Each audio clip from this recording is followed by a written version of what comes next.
페로몬을 많이 치면 많이 칠수록 수명이 늘어납니다. 페로몬만 줘도, 냄새만 줘도 수명이 증가한 거예요. 오른쪽에는 뭐 하고 있는 거죠 지금? 그걸 막고 있는 거죠. 수명을 늘리기 위해서. 수명을 늘리기 위해서 킁카킁카 3초 더 산다.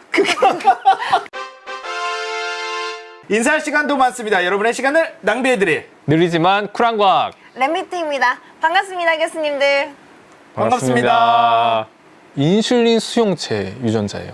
우리 몸에 혈당을 조절하는 인슐린 호르몬이 돌아다니잖아요. 네. 인슐린은 신호고 이 신호를 받아들이는 수용체가 있어요. 네. 인슐린이 수용체에 결합해야지 세포가 이제 당을 이제 흡수해서 혈당을 낮추는 기능을 하는 건데요. 이 데프2가 바로 이 인슐린을 감지하는 수용체 유전자였던 거예요. 예쁜 꼬마 선충에게도 인슐린이 있고 네. 우리에게도 인슐린 수용체도 있는 거예요. 예쁜 꼬마 선충에게도. 우와, 그러니까 얘네 진짜 비슷한 거죠, 우리처럼. 그 다음에 이제 쥐 실험이나 다양한 실험들을 통해서 이 인슐린이 수명과 매우 밀접하게 관련되어 있다는 것은 이제 거의 정설로 자리 잡았죠. 소식이 또 수명을 늘리는 가장 확실한 그 방식이거든요. 이 장수 연구에 되게 많은 이제 연구에 어떤 영감과 도움을 줬습니다. 자. 그런데 존버를 하는데 네. 존버한다고 뭐가 달라질까 생각이 들잖아요. 저도 이미 그게 다 궁금했어요. 썩었는데. 근데 다오가 잘 안 움직이는데 가끔 움직이면 왼쪽에 보이는 것 같은 특별한 행동을 합니다. 다오 시기에만 보여져요.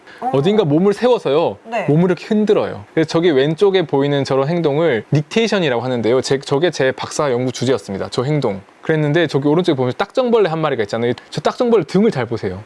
보이시죠? 있어요. 어! 히치하이킹을 하는 거예요. 다른 벌레를 타고 히치하이킹해서 새로운 서식지를 가는 거예요. 걔네들은 당연히 걔네들도 먹이를 찾아갈 거 아니에요. 그렇죠. 우리도 히치하이킹 할 때 본능적으로 손을 흔들잖아요. 아, 그렇지. 이렇게. 그런 것처럼 얘네들도 몸을 세워서 흔들어가지고 그럼 지나가던 쥐며느리의 다리에 툭 붙을 가능성이 더 높아지는 거예요. 우와, 진짜 네. 똑똑하다. 와, 그래서 저 행동이 이제 아주 정교하게 진화하면 어떠한 그 선충들은 점프를 해요. 이렇게 몸을 이렇게 했다가 뿡! 점프해서 이제 숙주에 가서 붙는 네. 와, 진짜 신기하네요. 그런 것들도 있습니다. 와. 그래서 이 닉테이션이라고 하는 행동을 하는 게 사실 제 박사 연구 주제였고, 그러면 도대체 얘네들이 어떻게 이렇게 특별한 다오가 되는 걸까? 사실은 얘네들이 결국은 떠나는 거잖아요. 네. 경쟁이 싫어서. 예쁜 고아 선충이 그 자웅동체가 한 마리가 3일이면 300마리가 되잖아요. 그렇죠. 그 말인즉슨 일주일이면 9만 마리가 되고 그러면 열흘이면 270만 마리가 되는 거거든요. 그렇네요. 그러면 너무 경쟁이 너무 심해질 것 같으면 알아서 다오가 되고 떠나는 건가? 그렇죠. 경쟁을 예측하는 거예요. 다 굶고 나서 다오가 될 수가 없어요. 왜냐면 다오가 아까 까맣게 된다는 게 지방을 많이 축적해야 되잖아요. 그러니까 미리 먹을 건 좀 있는데 지금 주변에 경쟁자들이 많아. 나는 이제 빨리 다오가 돼야겠다. 그래서 와. 탈출해서 거기서 생식해야지 라고 하는 전략을 가지고 있는 거예요. 이게 포인트는 이거죠. 경쟁을 어떻게 감지할까? 내 어떻게 말이. 예측할까? 얘네 눈도 없거든요. 빛을 감지하게 하는데 정교한 시각이 없어요. 어떻게 감지할까요? 냄새? 정답. 너무 정답을. 만원 지하철에서 눈을 가리고 있었다고 했을 때 사람들이 많이 탔을까 안 탔을까? 일단 냄새가 나죠. 맞아. 네. 사람들이 많으면. 그런 것처럼 얘네들은 예민한 감각이 후각이기 때문에 냄새로 미래를 예측합니다. 그럼 어떻게 예측할까? 만원 전철의 원리랑 똑같은 거예요. 다오로 들어갈 때 주요한 3가지의 신호가 일단 먹이가 조금 적당히 부족해야 되고 네. 온도가 좀 높아야 되고 개체 밀도가 높아야 돼요. 이 개체 밀도라고 하는 거는 결국은 냄새를 통해서 감지한다는 거예요. 일부러 다른 사람들을 나가게 하려고 더 뿜뿜하게 내뿜는 약간 그런 애들은 없나요? 진학하셔야 될 것 같은데 진짜로. 대학원으로 데리고 가시면 됩니다. 그걸 하는 연구도 있어요. 그러니까 자기는 냄새를 엄청 내뿜고 그러면 자기도 자기 견해에 취할 수 있잖아요. 그러니까 자기는 둔감해지는 거예요.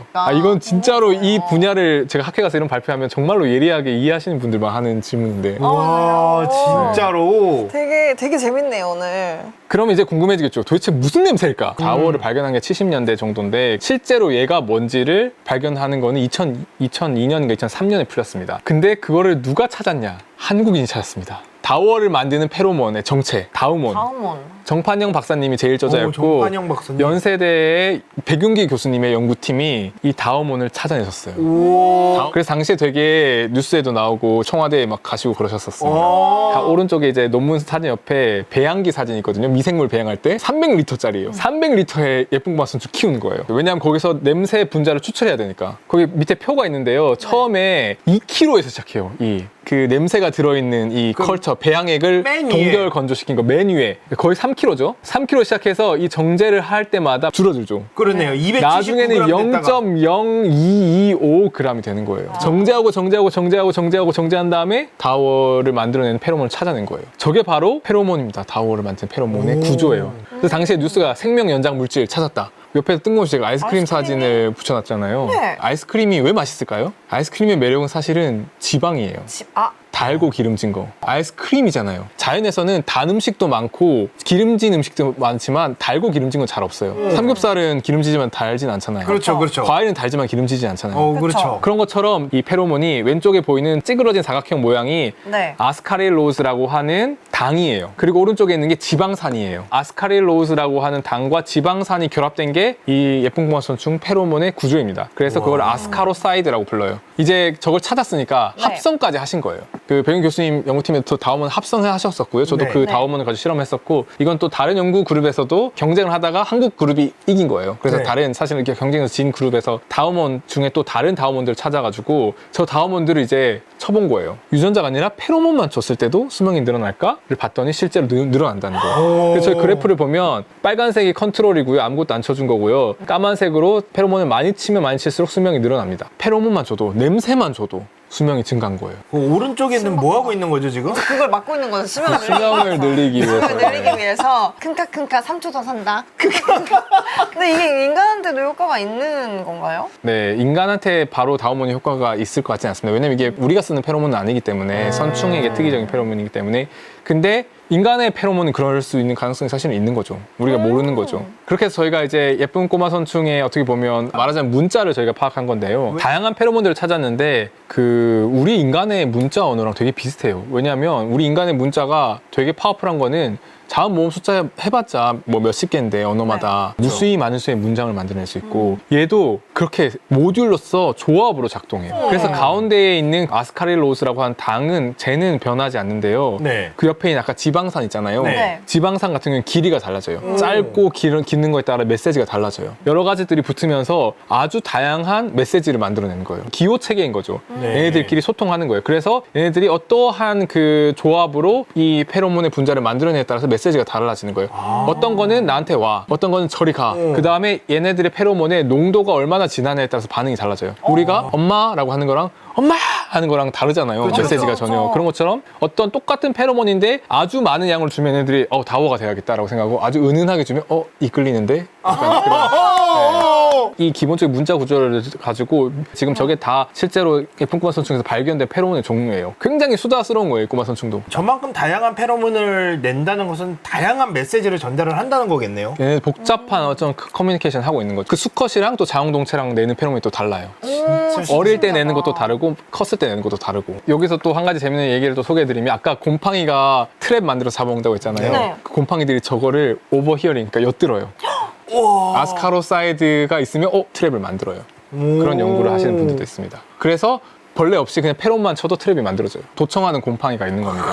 네. 이제 아까 그 첫 화면에서 보여줬던 제 최근 발표한 연구 결과에 대해서 말씀드리겠습니다. 제가 포항 출신이거든요. 저는 이제 사투리를 구사하는 사람이고, 제가 그런 백그라운드가 있기 때문에 언어가 있으면 방언이 있지 않을까라고 그렇죠. 하는 이제 가설을 세운 거죠. 그래서 이제 전 세계에서 발견된 그 야생 선충들을 가지고 얘네들 페로몬을 조사해봤어요. 채집된 예쁜 꼬마 선충들을 이제 마이너스 80도씨 아주 차가운 초저온 냉동고에다가 저장을 해두고 있었어요. 그럼 걔네들 다시 꺼내서 이제 똑같은 조건에서 키우는 거예요. 왜냐 아까 말씀드렸던 것처럼 조건이 달라지면 얘네들 내뿜는 페로몬이 달라지잖아요. 그렇죠. 그런 다음에 오늘은 자세하게 얘기하지 않겠지만 저희가 그 선충들에 대한 DNA 정보도 다 가지고 있거든요. 네. 그러면 이 야생 선충에서 특정한 페로몬 냄새가 나온다. 그럼 얘 DNA에 뭐가 특별한 게 있지? 이런 걸 볼 수가 있는 거예요. 그래서 그렇죠. 페로몬의 차이를 내는 유전자들을 찾아냈어요. 그래서 이제 오른쪽을 보면 뭔가 비밀스러운 마치 매트릭스 그것처럼 쫙 돼 있는데, 네네네. 저게 긴 축은 45개 혹은 44개의 야생 꼬마 선충인 거고, 가로축은 44종류의 페로몬이에요. 그래서 44종류 각각에 대해서 얘네들이 얼만큼 많이 만들어지는지를 본 거예요. 네. 만약 얘네들이 똑같다면 가로줄이 다 똑같아야겠죠, 패턴이. 그래서 그렇죠. 바코드처럼 일렬로 쫙 나와야 되는데 지그재그 노이즈들이 있잖아요. 네네. 얘네들이 똑같은 조건에서 키워도 합성하는 페로몬들이 달라진다는 겁니다.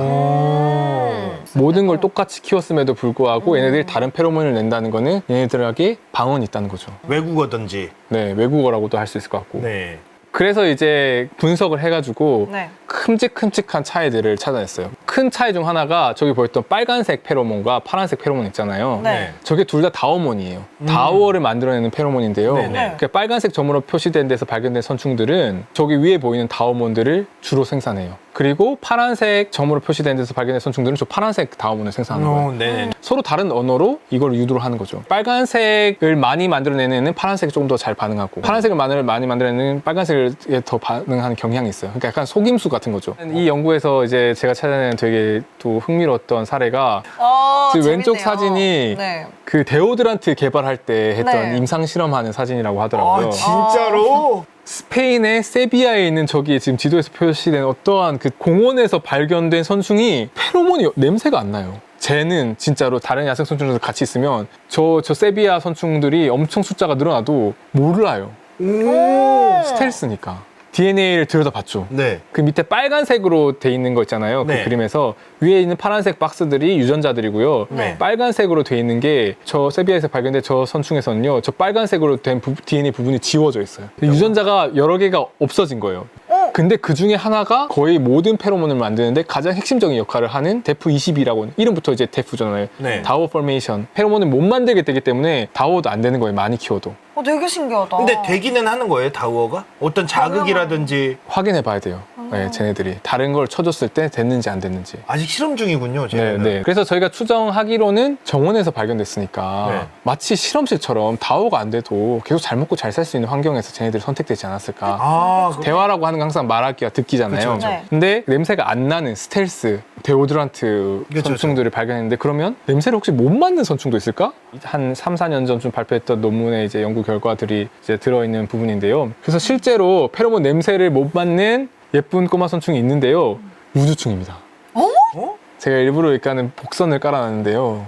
못 맞는지 모르고 일단 데려갔었어요. 아, 진짜로? 왜냐면 페로몬 연구를 하는 게 아니었기 때문에. 그치, 쟤네는 근육 연구한다고 그랬잖아요. 모르는 사이에 얘네들을 그 냄새를 못 맡는 선충으로 진화시켰어요, 사람들이. 벌레 이름을 붙여주거든요, 구분하기 위해서. 얘를 CC1이라고 하는 이름을 붙여줬어요. 문제는 액체 배양이었던 거예요. 우리가 실험실에서는 보통 고체, 한천, 그 우뭇가사리 이제 묵 같은 데 위에다가 고체 상태로 키워요. 그런데 얘는 우주에서 키우려면 고체 상태로 키우기 힘들어요. 오른쪽에 보면 저 기계, 저게 액체 배양하는 기계예요. 액체 배양을 할 때 대장균을 안 먹이고 말하자면 영양제를 준 거예요. 네. 네. 미생물이 없는. 우주 정거장에 뭔가 위험하다. 멸균 상태를 유지해야 되니까 그래서 액체 배양하는 그 조건을 만들었고 고체 배양하던 애를 액체 배양을 한 3, 4년 했더니 얘네가 냄새를 못 맡게 된 거예요. 그 3, 4년 페로몬을. 사이에 진화를 했구나. 네. 근데 여기서 궁금하지 않아요? 왜 액체 배양하면 그렇게 될까? 자, 복리의 흑마술에 제가 제목을 붙였는데 복리라고 하는 게 이제 이자에다 또 이자가 더해지는 그쵸, 거니까 그쵸, 이게 네. 엄청나게 무서운 건데 처음에 얘네들이 액체 배양액 속에 키우면 페로몬을 뿜뿜뿜 할 거 아니에요. 네. 네. 그러면 얘네들이 이제 다 자라서 밥이 부족해지면 다음에 배양액을 또 넘겨주겠죠. 네. 그때는 액체를 따서 액체 속에 넣잖아요. 페로몬이 같이 가는구나. 그렇죠. 야, 그러면 이 친구들 입장에서 굉장히 고통스럽네. 와. 한 번에 이게 빡 하고 들어와가지고, 야. 이거를 계속 페로몬이 쌓이는 거죠. 페로몬이 계속 누적되는 거예요. 네. 그러면 이 복리 마법으로 몇 년이 지나면 정말로 어마어마하게 많은 페로몬이 누적이 되게 돼 있는 거예요. 그렇죠. 근데 페로몬이 누적되면 뭘 하냐? 다오가 돼요. 그러면 결과적으로는 번식이 안 될 것 같은데 이때 놀라운 진화가 일어납니다. 네, 그 보이스 피싱이 아니라 스멜 피싱 거잖아요. 그렇죠, 그렇죠. 네, 밥이 많고 개체도 없는데 그럼 번식하면 되는데 얘네들이 속아가지고 다오가 돼버리는 거잖아요.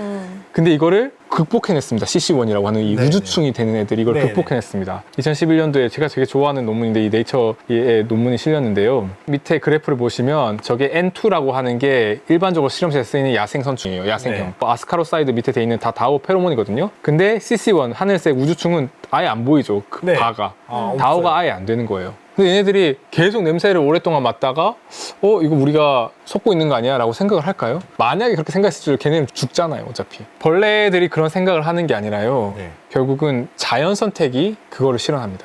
우리가 액체 배양을 할 때 거기에는 선충이 아주 많아요. 번식을 하고 세대를 건너가는 과정에서 돌연변이가 생기잖아요. 그렇죠.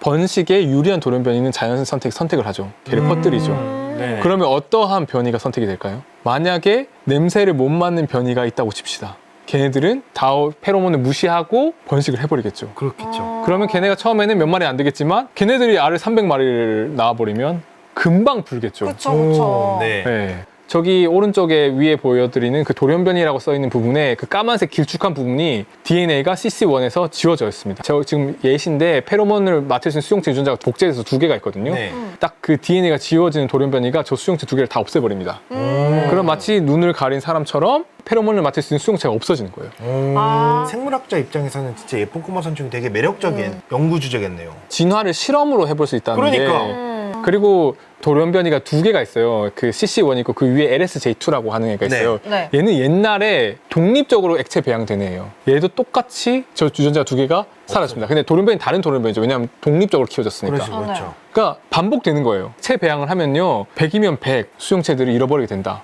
여기 제목이 되게 매력적인 제목인데요.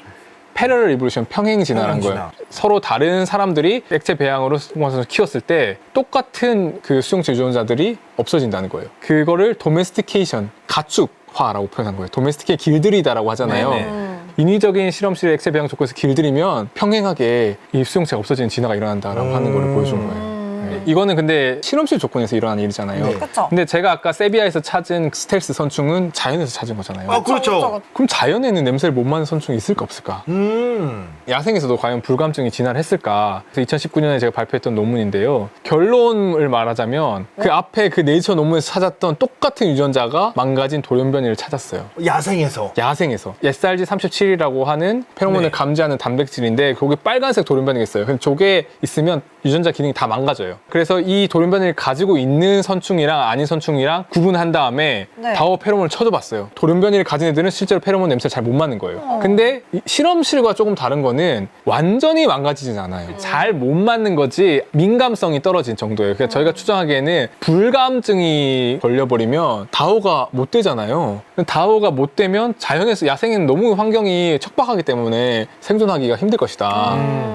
그래서 하나 정도 없어진 돌연변이들이 발견되는 게 아닐까. 근데 그러면 그 다음에 사실 궁금한 거는 왜 잃어버렸을까? 뭐 이미 정답을 저기 써놨는데 이 돌연변이가 어떤 선충들에서 많이 발견되는지를 봤어요. 다우어 상태가 아니라 애들이 막 활발하게 번식하고 있는 샘플에서 잡아온 애들에서 저 돌연변이들이 아주 많이 누적돼 있었어요. 저런 유복한 환경에서는 이 돌연변이가 좀 페로몬에 둔감해져도 경쟁자들 많아도 먹을 게 많으니까 복지가 잘 된 나라네. 네. 이 돌연변이들 그럼 어디에서 왔을까? 그러니까. 근데 저는 당연히 특정한 지역에서 발견될 거라 생각했거든요. 얘네가 전 세계에서 다 발견돼요. 그러니까 지금 빨간색 점으로 표현한 게 민감성이 떨어진 애들이 발견된 위치예요. 똑같은 돌연변이에요. 그러니까 이거는 독립적으로 생길 수는 없어요. 독립적으로 생긴 게 아니라 어디 한 군데서 생겨서 퍼져나갔다고. 그렇죠. 어. 어디선가 생긴 돌연변이가 발생했는데 그게 전 세계로 퍼졌고 퍼진 곳곳에서 자연 선택이 된 거예요. 과일 유통하면서 퍼진 건가? 어떻게 퍼진 거죠? 그래서 그러니까 사람이 퍼뜨렸다고요. 랩장님이 정답을 말씀하셨습니다. 저희가 정답이라기보다는 제가 믿고 있는 정답. 사람이 퍼뜨렸을 것이다.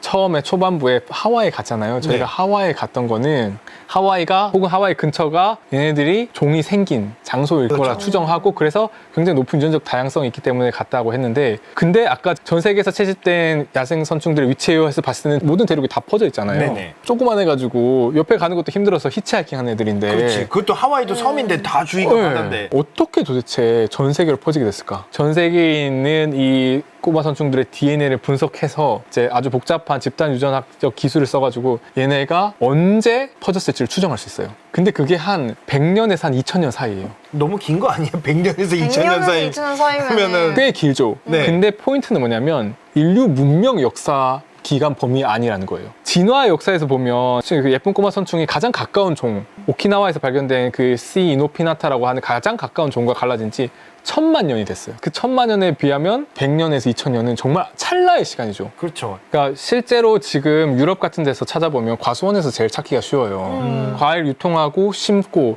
선원들이 먹고 버리고 그런 식으로 해서 거기 현지에 있는 과일들에 또 넘어가고 뭐 거기에는 또 뭐 달팽이든지 뭐 쥐며느리든지 또 뭐 타고 히치하이킹하고 와. 전 세계로 이제 이 인간이 무역을 하면서 예쁜 꼬마 선충들을 퍼뜨리지 않았을까. 그 과정에서 페로몬에 대한 반응성이 떨어지는 요 돌연변이, 아까 보여준 빨간색 그 돌연변이도 어디선가 이제 생겼는데 얘가 무역하는 과정에서 전 세계로 퍼지지 않았을까. 그리고 걔네들이 아무 데서나 사는 게 아니라 유복한 환경에서 살잖아요. 생각해보면 인간이 또 그 유복 환경을 만들어준 거잖아요. 과수원 같은 곳에서. 네네네. 그래서 이 돌연변이가 언제 생성된지도 추정할 수 있어요. 근데 이 돌연변이도 생성된 지 얼마 안 됐어요. 인류 문명 범위 내에서 생성됐을 거라고 추정이 돼요. 우리가 모르는 사이에 지금 예쁜 꼬마 선수 우리 눈에 안 보이잖아요. 다 커봤자 1mm밖에 안 그렇죠, 되는데 우리가 모르는 사이에 배 타고 갈 때 꼬마 선충도 사실은 실어서 가는 거고 농장을 만들었을 때 우리도 모르는 사이에 과일 떨어지면 우리는 에이 한 무더기로 모아서 버려두잖아요. 그럼 거기 막 파리도 꼬이고 온갖 벌레도 다 타워 꼬이는데 팰리스 지어준 거야. 그렇죠. 거기는 타워 팰리스를 진짜. 그럼 거기서 막 페로몬이 복리로 쌓이고 있고. 그러면 아 냄새 안 얘네들 맡아도 냄새 안 되니까. 맞는 돌연변이들이 선택되고 우와. 그런 일들이 사실은 상상 이상으로 우리 문명 활동이 다른 종의 진화에 엄청나게 많은 영향을 주고 있다는 사실을 이제 제가 연구하는 과정을 통해서 정말로 절실히 이제 깨닫고 있습니다. 너무 재밌네요. 진짜 재밌죠? 너무 재밌어요. 이거 완전 사람이랑 비슷해요. 네, 정말로요. 조만간 또 모시고 초파리 얘기 그리고 외계 생명체에 대한 이야기 저와 함께 같이 준비해서 이야기 나눠보도록 하겠습니다. 인사할 시간도 많습니다. 여러분의 시간을 낭비해드릴 느리지만 쿨한 과학 랩미팅이었습니다. 감사합니다, 교수님들. 감사합니다.